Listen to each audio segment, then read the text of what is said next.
Welcome, dear students. In today's lecture, we will discuss the topic of cheating in the penal laws. This is contained in sections 415 and continues up to 420, including 420 itself. This is a criminal offense of cheating, not a civil offense or civil liability. In case of a civil liability of cheating, a person who is a defaulter is bound to restore the benefits that he has derived under that deceit or fraud to the person who has been defrauded. But under the criminal law, its application or its mere commitment or committal will invite the punishment or punitive mechanism of the state. That is why we need to understand what do we understand by the offense of cheating in criminal law, and what are its essentials and ingredients on which it rests. I must remind you that before that we concluded the two major offenses of criminal misappropriation and criminal breach of trust. The lastly of criminal breach of trust, which continues from 405 to 409. 410 से लेकर के 414 तक जो topic है वो हमारे syllabus का part नहीं है. It relates to of receiving stolen property. It relates to stolen properties. और 421 से आगे 424 तक जो है वो भी सिलेबस का पार्ट नहीं है. इससे पहले मैं बता रहा हूँ 405 से 409 क्रिमिनल ब्रीच ऑफ ट्रस्ट वो डिस्कस हो गया है. 410 से लेकर के 414 ये सिलेबस का पार्ट नहीं है. It relates to receiving stolen property. और 421 से 424 ये थोड़ा इनसिग्निफिकेंट पार्ट है सिलेबस के हिसाब से. This relates to this fraudulent deeds and disposition of property. फिर 425 से आगे मिसचीफ के प्रोविजंस हैं वो हमें डिस्कस करने हैं. तो 415 से 420 तक चीटिंग के प्रोविजंस हैं. अभी हम समझ लेते हैं प्रोविजंस का ओवरव्यू, फिर हम डेफिनेशन की तरफ जाएंगे. जो मेजर डेफिनेशन है चीटिंग की 415 में ही मिलेगी, और फिर बाकी के provisions specific form of cheating को पनिशेबल बना देते हैं. हम क्विकली चार्ट की तरफ चले जाते हैं. देखिए, अगर हम इसको समझना चाहेंगे चीटिंग को, इसके चार्ट को, तो 415 एक्चुअली बेसिक सेक्शन है जिसमें इसकी डेफिनेशन है. अगर इसके साथ रीड करना चाह रहे हैं, 415 के साथ रीड करना चाह रहे हैं प्यूनिटिव क्लॉज, तो 417 है. 17 में इसकी पनिशमेंट है. आगे चलेंगे तो 416 आएगा. ये 415 चीटिंग है. 416 है चीटिंग, ये भी चीटिंग है लेकिन बाय पर्सोनेशन. यहाँ मैं एक बात बताना ज़रूरी समझता हूँ. मोस्ट ऑफ द कैंडिडेट्स और the students bluff themselves in the examination. और जब ये क्वेश्चन पूछा जाता है, फॉर एग्जांपल प्रॉब्लम बेस्ड, कि इसमें कैसा ऑफेंस हुआ और आंसर ये होता है, तो वो लिखते हैं चीटिंग बाय पर्सोनिफिकेशन. नए चीटिंग बाय पर्सोनिफिकेशन है, नए चीटिंग बाय इम्पर्सोनेशन है. इस ऑफेंस का नाम है चीटिंग बाय पर्सोनेशन. डेफिनेशन में हम चले जाएंगे बाद में. 416 एक स्पेसिफिक फॉर्म है चीटिंग का जहां पर्सन यूज होता है, ह्यूमन बीइंग यूज होता है in substitution of a real person और इमेजिनरी पर्सन, और ह्यूमन बॉडी यूज होती है, लाइव ह्यूमन बॉडी चीटिंग के लिए, तो उसे हम कहते हैं चीटिंग बाय पर्सोनेशन. ये ऑफेंस 419 में इसका पीनल प्रोविजन है. तो 15, 16, 17, 19, अब रह गए 18 और 20. तो अगर हम आगे चलेंगे, 418 एक स्पेसिफिक फॉर्म ऑफ चीटिंग को पनिशेबल बना देता है, जिसमें एक ऑफेंडर जो है वो इस नॉलेज से चीटिंग करता है कि उसको ये नॉलेज होती है दैट रॉन्गफुल लॉस हो जाएगा एक पर्सन का, और he is bound to protect the interest of that person. तो it's a kind of relationship with between the two persons that he is bound to protect the interest. Close ये touch कर जाता है criminal breach of trust के borders को, ये वाला 418. तो नॉलेज के साथ that he is bound to protect the interest, ये आप देख लीजिएगा, protect the interest of the person जिसके साथ चीटिंग हुई है. एंड ये हो गया 15, 16, 17, 18, 19. एंड लास्टली 420 जो है, और जिस पे बेस्ड है, जो हम आम तौर से समझते हैं, जिसे कहते हैं ये 420 है, तो वो एक्चुअली निकला ही यहीं से है, जो कॉमन लेक्सिकॉन या कॉमन हम डायलॉग्स में यूज़ करते हैं दैट ये 420 है या उसने 420 ही की, तो वो यहाँ से निकला हुआ है. This 420 it's is a most extreme form of cheating where a person commits cheating. ये याद रखिएगा, इसको यहीं समझना ज़रूरी है. लेकिन चीटिंग कैसे किया? चीटिंग के साथ हुई delivery of property. Delivery of property. अब इसको जहन में रख के जब हम डेफिनेशन पे आएंगे, अगर ये जहन में रहा तो मैं आपको याद दिलाऊंगा ये क्यों अलग से कार्व आउट किया गया है। इसमें भी डिलीवरी ऑफ प्रॉपर्टी होती है, लेकिन और भी मोड्स हैं जिनमें चीटिंग हो सकती है, सिर्फ डिलीवरी नहीं, कुछ और भी हो सकता है। तो ये अलग से अगर डिलीवरी ऑफ प्रॉपर्टी हुई और फॉर एग्जांपल उसने प्रॉपर्टी नहीं, वैल्यूएबल सिक्योरिटी भी हो सकती है, या डिस्ट्रक्शन ऑफ प्रॉपर्टी करवाई उसने उससे, या ऑल्ट्रेशन करवाई प्रॉपर्टी में, तो ये एक स्पेसिफिक फॉर्म ऑफ चीटिंग है। अब देखिए चीटिंग, यहाँ ये वाला ऑफेंस एक्सटॉर्शन के बॉर्डर से मिलता है। डिलीवरी ऑफ प्रॉपर्टी एक्सटॉर्शन में भी होता था, चीटिंग में भी होता है, मगर आपको याद होगा वहाँ फेयर ऑफ इंजरी है एक, it proceeds with extortion proceeds with fair of injury, और यहाँ फेयर वेयर नहीं होता है, because this offence of cheating proceeds with fraud और डिसीट और डिसेप्शन जिसे हम कहते हैं। अभी हम देखेंगे डेफिनेशन में। तो यहाँ डिलीवरी ऑफ प्रॉपर्टी हुई लेकिन चीटिंग के मोड से हुई, तो अब आप देखेंगे कि दिस इज एन ऑफेंस जो कि थेफ्ट से ज़्यादा ख़तरनाक हो गया, बिकॉज थेफ्ट में ऑर्डिनरली वो रिमूव करता है, और क्योंकि पनिशमेंट इसकी 7 years प्लस फाइन है, 7 प्लस फाइन, तो इसलिए मैं ये कहना चाह रहा हूँ कि ये ऑफेंस जो है ये थेफ्ट से भी ज़्यादा ख़तरनाक है। पनिशमेंट देखिए कितनी ख़तरनाक है, उसमें 3 years ही है। और इसी तरह इन प्रोविजंस में जैसे जाएंगे, नॉर्मली जो चीटिंग है उसका 1 year है, 1 year और फाइन और बोथ। और अगर चीटिंग बाय पर्सोनेशन की है, जैसे एग्जाम में नकल करवाई किसी से या खुद अपने आप को मिस रिप्रेजेंट किया एज ए कैंडिडेट जो फेक था, तो दैट इज 3 years और फाइन और बोथ। एंड फिर ये स्पेसिफिक फॉर्म्स हैं, वो हमने डिस्कस कर ली। Let's move to the definition part.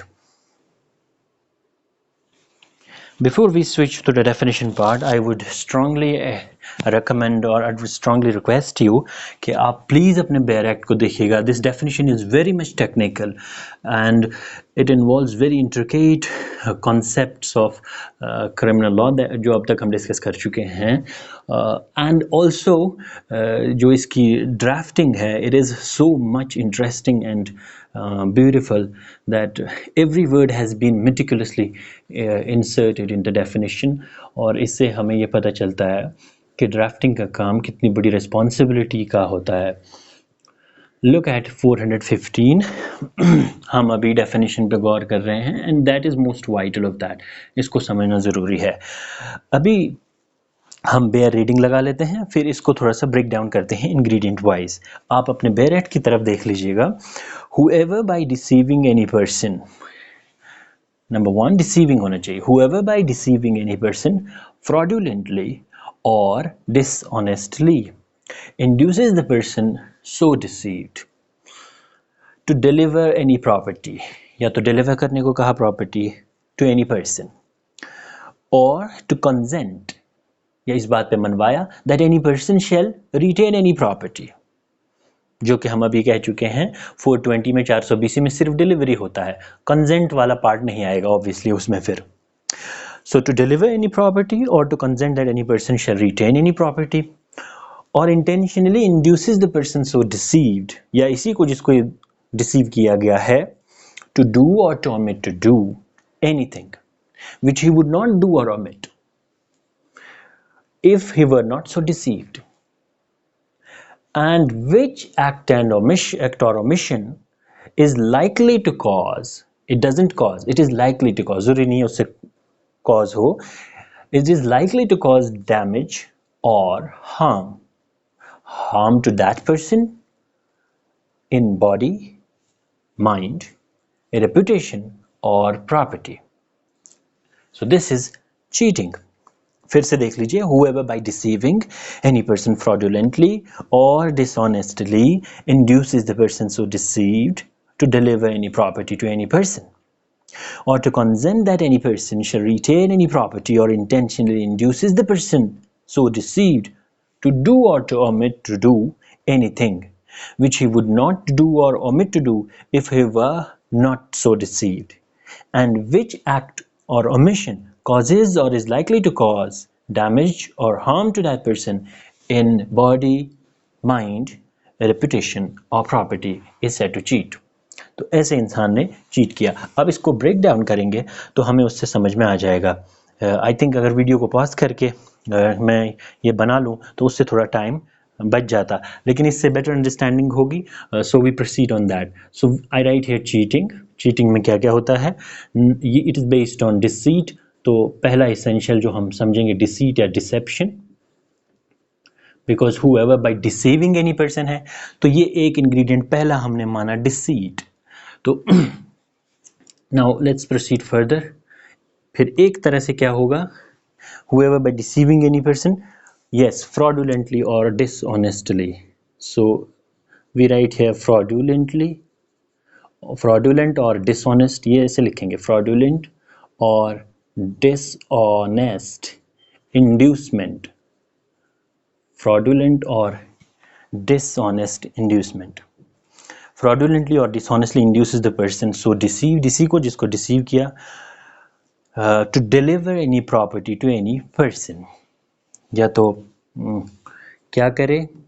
deliver or to consent that any person shall, तो किस पर इंड्यूस करे? डिलीवरी और retention of property. Retention of property, ज़रूरी नहीं है प्रॉपर्टी उससे निकालनी पड़े, ऑलरेडी प्रॉपर्टी अगर किसी के पास है और बाय मीन्स ऑफ डिसीट उसको फ्रॉडुलेंटली या डिसऑनेस्टली प्रॉपर्टी उसको कंसेंट दिलवाई कि प्रॉपर्टी उसी के पास रहनी दी जाए, दैट इज़ ऑल्सो चीटिंग. इस पार्ट में साफ लगता है कि ऑफेंस ऑफ चीटिंग से प्रॉपर्टी से रिलेटेड है, लेकिन एक ऐसा ऑफेंस है ये चैप्टर में, हालांकि हम जो चैप्टर पढ़ रहे हैं वो सारा इसी पे बेस्ड है, ऑफेंसेस अगेंस्ट प्रॉपर्टी. अब जो पार्ट डिस्कस करने जा रहे हैं ये प्रॉपर्टी से इसका लेना देना है नहीं, इसीलिए जीवी के राव जो प्रसाद वाली जजमेंट है, एलवी प्रसाद और जीवी के राव, उसमें ये कहा गया था कि फर्स्ट पार्ट प्रॉपर्टी से रिलेटेड है, सेकंड पार्ट ज़रूरी नहीं है प्रॉपर्टी से रिलेटेड हो. सेकंड में क्या करता है? fraudulently or dishonestly induces the person to deliver to any person the property, किसी भी person को, खुद ज़रूरी नहीं है खुद को कहे प्रॉपर्टी देने को, किसी और को भी कह सकता है, और to consent that any person shall retain any property, और yes intentional, यहाँ fraudulent and ये था, यहाँ intentional है, intentional inducement है, inducement. So intentional inducement किस चीज़ का? That person to do or to omit, यानी act or omission, act or omission, act या omission के लिए intentionally उसको induce करे इस deceive की वजह से, and this act or omission क्या करना चाहिए?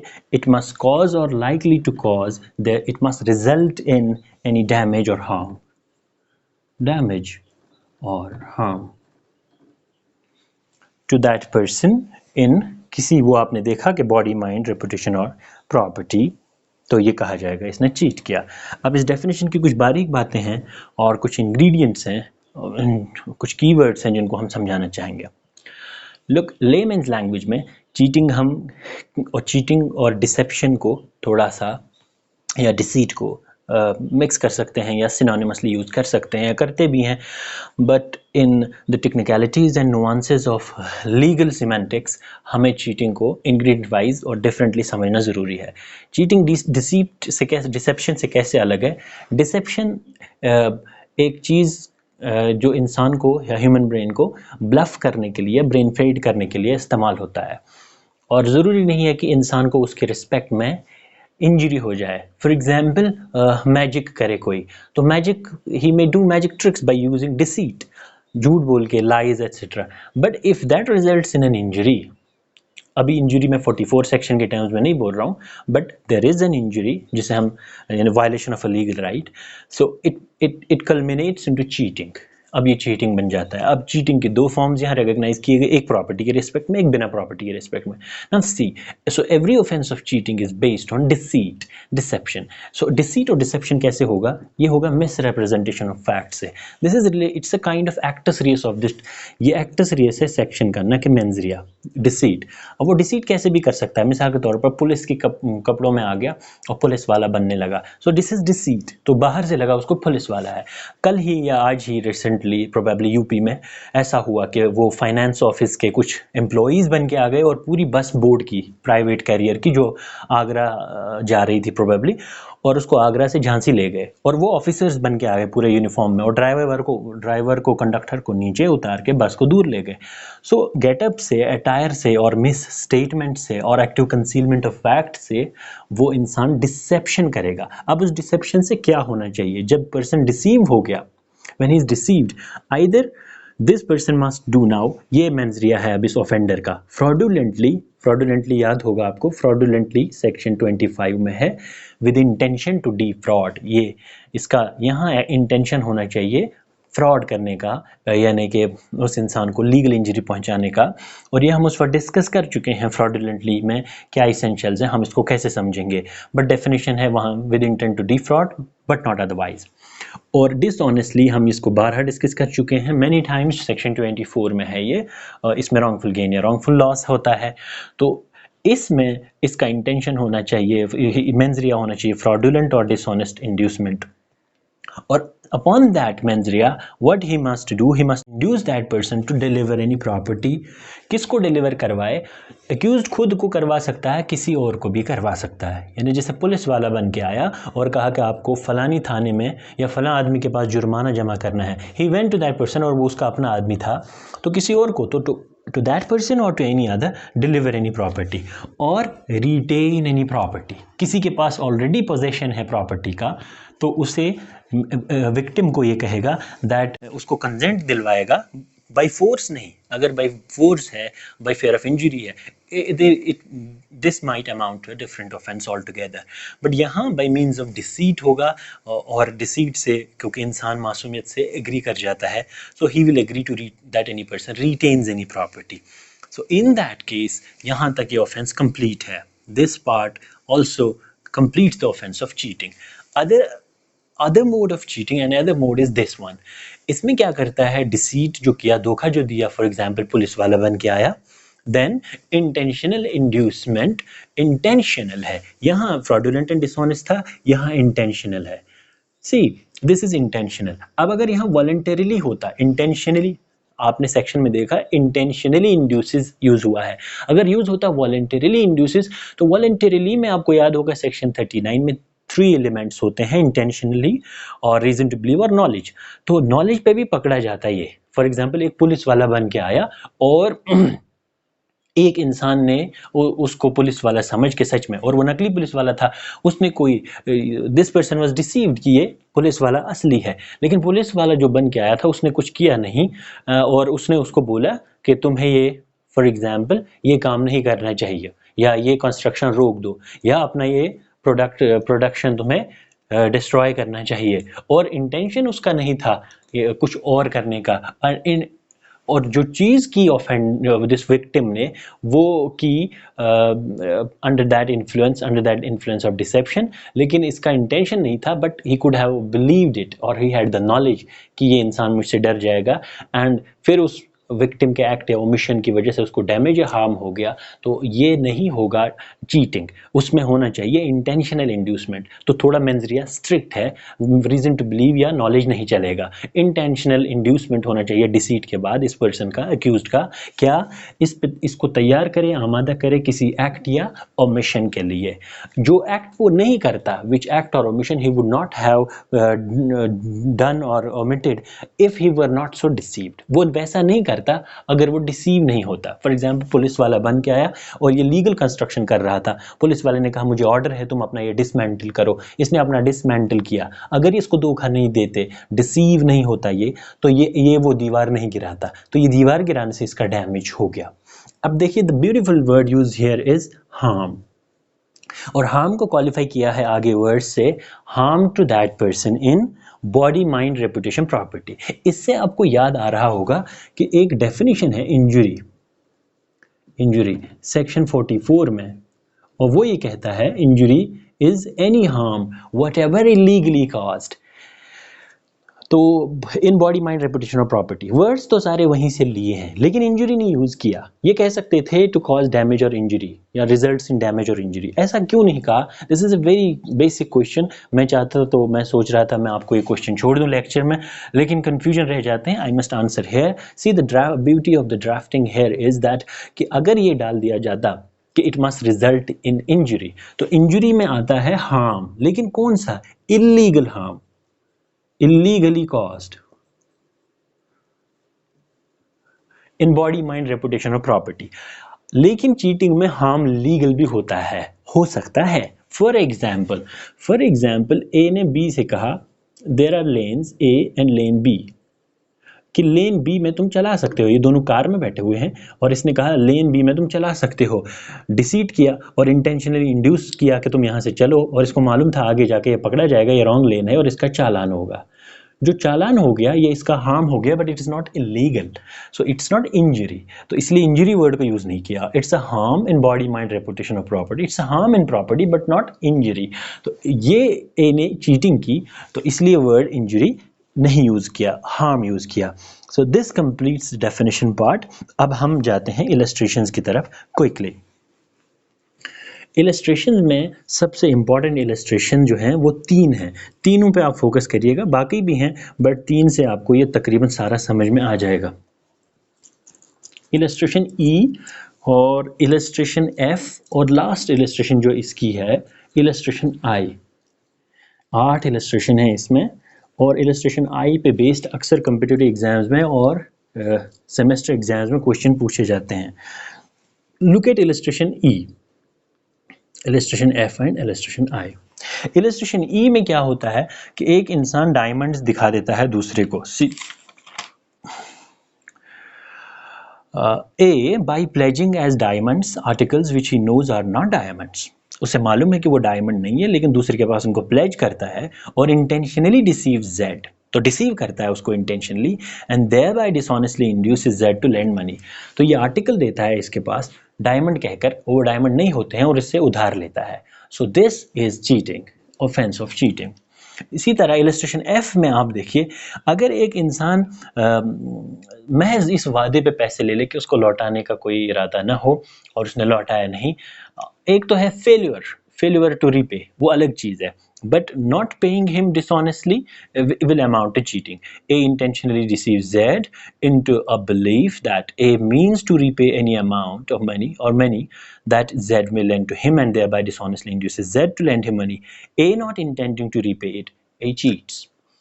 तो this is another case of cheating. इस पे बेस्ड अक्सर क्वेश्चन आते हैं आई पे। देखिए, ए ने एक प्रॉपर्टी थी, इसको मैं समझाता हूँ, रीडिंग आप खुद कर लीजिएगा। एक प्रॉपर्टी थी ए के पास और उसने उसको सेल किया। ए के पास एक प्रॉपर्टी थी, उसने उसको फॉर एग्जांपल बी को सेल किया। अब ये प्रॉपर्टी थी, ये बॉक्स समझिए।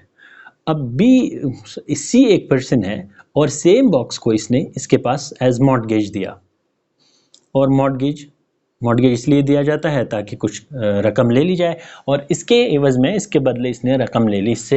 ही बोरोड सम लोन और money, advance money against that property, और इसने डिसऑनेस्टली ये लिया, ये जानते हुए भी कि by result of this sale, जो इसने पहले कर चुकी है in respect of this property, जो सेल ये कर चुका है, he has no right in that property. और ये एक इक्विटेबल या इक्विटी के लॉ का प्रिंसिपल भी है, आप पढ़ेंगे आगे, that a person can transfer no title than better of his own. यानी टीनेंट कभी ओनर नहीं हो सकता, तो अगर टीनेंट है तो वो ओनर का टाइटल नहीं ट्रांसफर कर सकता। तो एक इंसान अपने से बेहतर टाइटल प्रॉपर्टी में ट्रांसफर ही नहीं कर सकता। Now he was not an owner of the property, तो इसको मॉर्टगेज भी नहीं कर सकता था।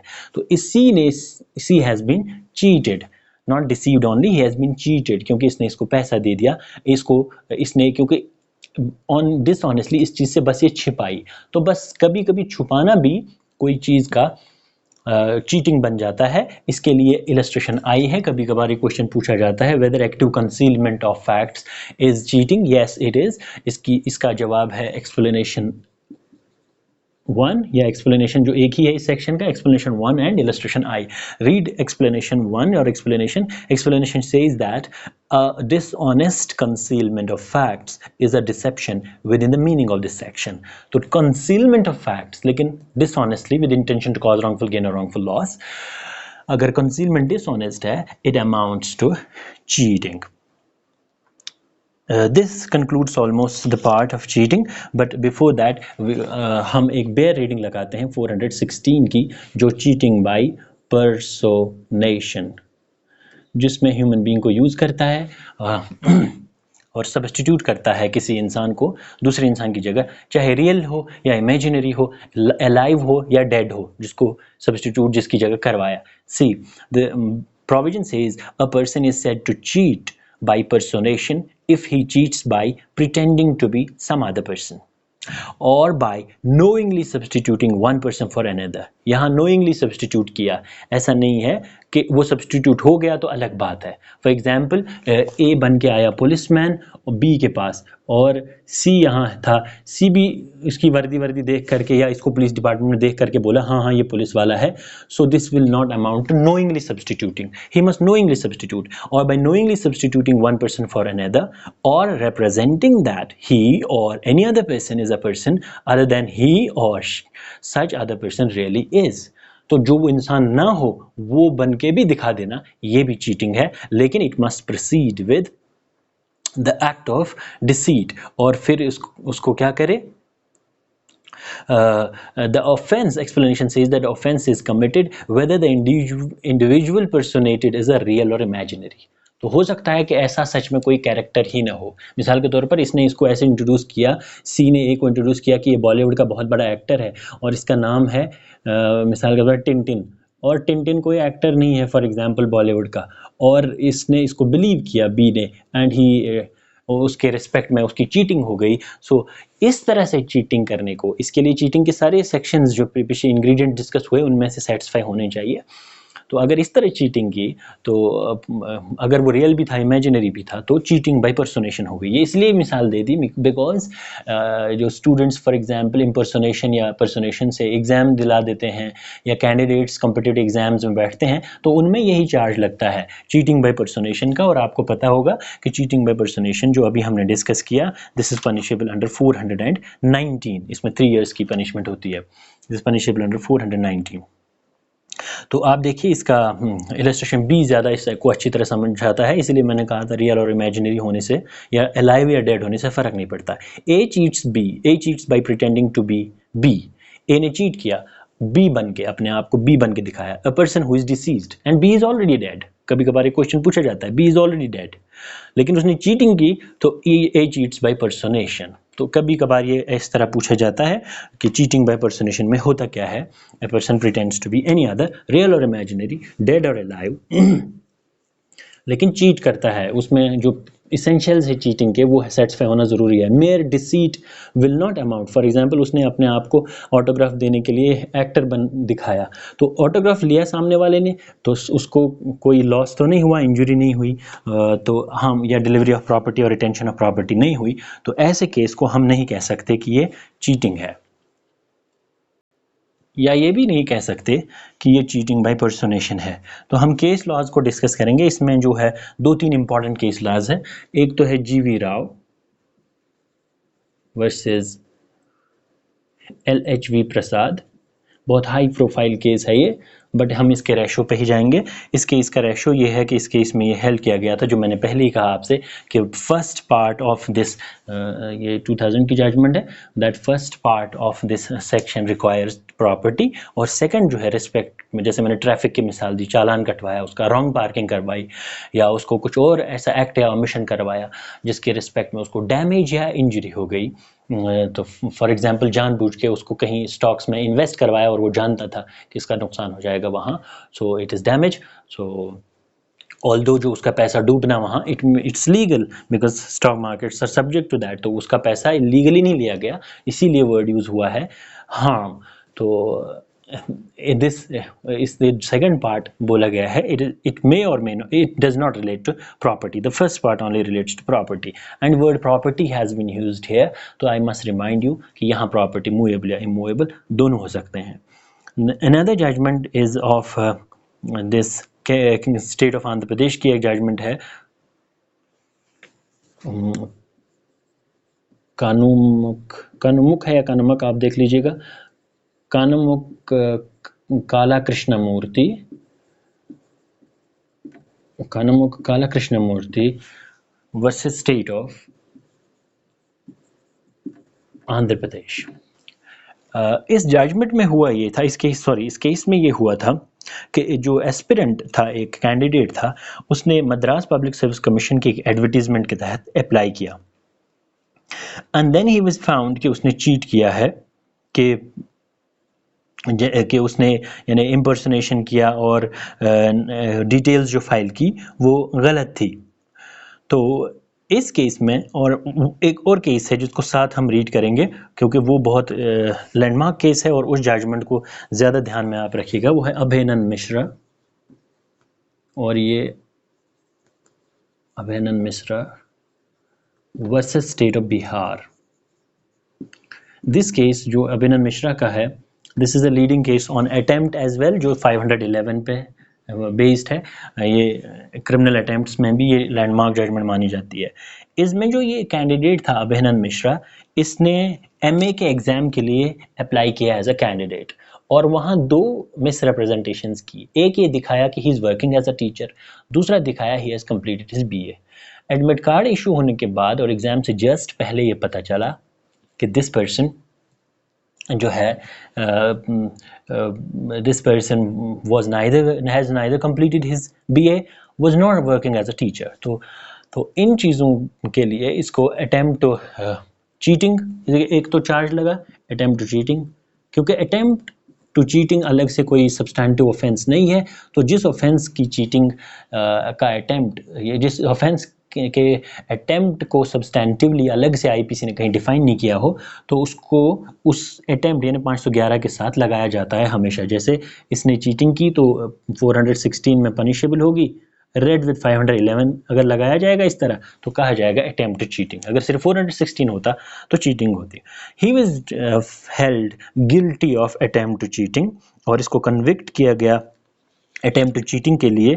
और ऑनरेबल सुप्रीम कोर्ट सेड कि जो एडमिट कार्ड है इसका, जो इसको एडमिट कार्ड दिया गया, इट इज़ प्रॉपर्टी.